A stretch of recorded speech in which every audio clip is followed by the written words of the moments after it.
നല്ല നാടൻ മാമ്പഴ പുളിശ്ശേരിയാണ് കേട്ടോ ഇന്നത്തെ വീഡിയോ. ഇതുണ്ടെങ്കിൽ വേറെ ഒന്നും വേണ്ട ചോറ് കഴിക്കാൻ. വീഡിയോ സ്കിപ്പ് ചെയ്യാതെ ഫുള്ള് കാണണേ. ഇഷ്ടപ്പെടുകയാണെങ്കിൽ ഒന്ന് സപ്പോർട്ട് ചെയ്യണേ. ലൈക്ക് ചെയ്യും, ഷെയർ ചെയ്യും, സബ്സ്ക്രൈബ് ചെയ്ത് സപ്പോർട്ട് ചെയ്യണം. താമസിക്കുന്നില്ല, നേരെ വീഡിയോയിലേക്ക് പോകാം.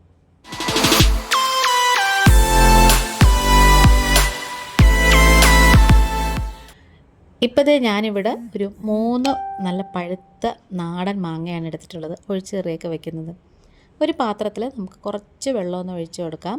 ഇനി നമ്മൾ എടുത്തിട്ടുള്ള മാങ്ങയൊക്കെ തൊലിയൊക്കെ കളഞ്ഞിട്ട് കേടായത് വല്ലതും ഉണ്ടോയെന്നൊന്ന് ശ്രദ്ധിച്ചോണേ. എന്നിട്ട് നമുക്കത് ഇതിലേക്ക് അങ്ങ് ഇട്ട് കൊടുക്കാം. ആവശ്യത്തിനുള്ള ഉപ്പ് വെള്ളവും കൂടി ഒഴിച്ചു കൊടുക്കാം. നിങ്ങൾ ഉപ്പ് പൊടിയാണ് യൂസ് ചെയ്യുന്നതെങ്കിൽ അതെടുത്താൽ മതി. ഇനി ഇതിലേക്ക് വളരെ കുറച്ച് ഒരു നുള്ള മഞ്ഞൾപ്പൊടിയും ഒരു നുള്ള മുളക് പൊടിയും കൂടി ചേർത്ത് കൊടുക്കാം.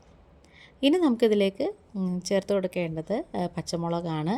അതിങ്ങനെ ഒന്ന് കീറി അങ്ങ് ഇട്ട് കൊടുക്കാം. 1 2 ഒക്കെ ഇട്ട് കൊടുക്കാം എരിവിനനുസരിച്ച്. പിന്നെ കുറച്ച് കറിവേപ്പിലയും കൂടി ഇട്ടിട്ട് ഇത് വേകാനായിട്ട് വെക്കാം. ഒരിച്ചിരി മൂടിയുടെ അടപ്പ് ഇങ്ങനെ കുറച്ച് ഇട ഇട്ടിട്ട് വേണം വെച്ച് കൊടുക്കാൻ, അല്ലെങ്കിൽ ഇത് തിളച്ച് തൂക്കിപ്പോവേ.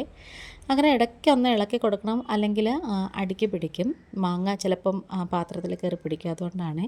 ഇനി നമുക്കിതിൻ്റെ അരപ്പ് റെഡിയാക്കി എടുക്കാം. അരമുറി തേങ്ങ എടുത്തിട്ടുണ്ട്. അതിലേക്ക് ഒരു 3-4 ചുവന്നുള്ളിയും ഒരു ടീസ്പൂണ് ജീരകവും കൂടി ഇട്ട് കൊടുക്കാം.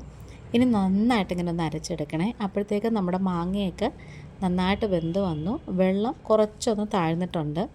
നമ്മൾ അരച്ച് വെച്ച കൂട്ട് ഇതിലേക്ക് അങ്ങ് ചേർത്ത് കൊടുക്കാം. നല്ല ടേസ്റ്റാണ് കേട്ടോ ഈ ഒരു മാമ്പഴ പുളിശ്ശേരി ഉണ്ടെങ്കിൽ ചോറ് കഴിക്കാനായിട്ട്.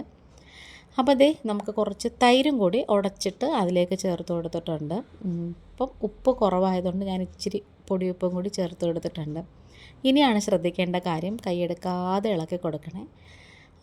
പക്ഷേ ഇത് നമ്മൾ തിള വരാൻ പാടില്ല, അതിന് പ്രത്യേകം ശ്രദ്ധിക്കണം. പുളിശ്ശേരി ആയാലും മോരേറി ആയാലും ഇതേപോലത്തെ മാമ്പഴ പുളിശ്ശേരി ആയാലും എന്തായാലും ശരി തന്നെ, നമ്മൾ തിളച്ച് കഴിഞ്ഞാൽ അതങ്ങ് പതഞ്ഞ് വെള്ളമായി പോകും. ചെറിയൊരു പത വരുമ്പോഴത്തേക്കും വാങ്ങി വെക്കണേ.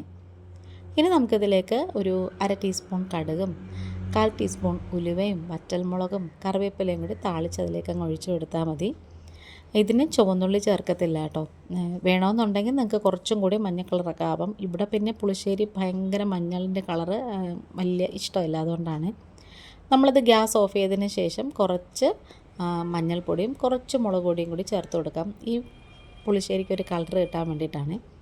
അങ്ങനെ നമ്മളിതെല്ലാം താളിച്ചൊഴിച്ചിട്ടുണ്ട്. നമ്മുടെ വീഡിയോയും വൈൻഡപ്പ് ചെയ്യാറായിട്ട് വരുന്നുണ്ട്.